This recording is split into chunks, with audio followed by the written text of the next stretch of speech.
James Reid, Isa Pressman sinalubong ng New Year, kapitbahay si Nadine Lustre.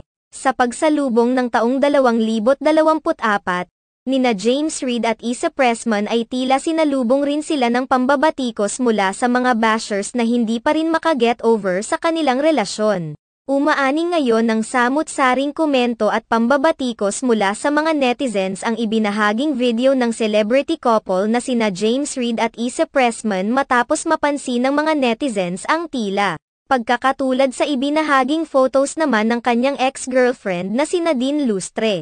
Sa Instagram post ni James Reid ibinahagi niya ang video ng pagsalubong nila ni Isa Pressman sa bagong taon sa bago nilang tahanan. Kung titingnan ay masaya naman pareho ang dalawa subalit may napansin ng ilang mga netizens na sa background ng video. Ayon sa ilang mapang intrigang netizens, tila magkapit-bahay lamang sina James Reid at Nadine Lustre dahil magkatulad ang kani-kanilang window view.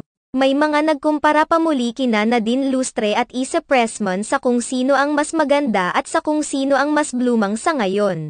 Sa kabila nito, may ilang netizens naman na nasisiyahan sa estado ng buhay ngayon nina James Reid at Nadine Lustre na magkahiwalay kung saan makikita na kapwa masaya na sila sa kani-kanilang mga partners. Matatandaan na naging usap-usapan noon sa mundo ng showbiz at sa social media ang tuluyang pag-amin nina James Reid at Isa Pressman sa kanilang relasyon. Marami kasi sa mga fans ni Nadine Lustre ang naniniwala na noon pa man ay may relasyon na ang dalawa kahit si Nadine Lustre pa ang kinilalang girlfriend ni James Reid. Kasunod nito, muling kumalat ang mga larawan at pictures noon kung saan makikita ang sweetness nina James Reid at Isa Pressman sa likod ni Nadine Lustre.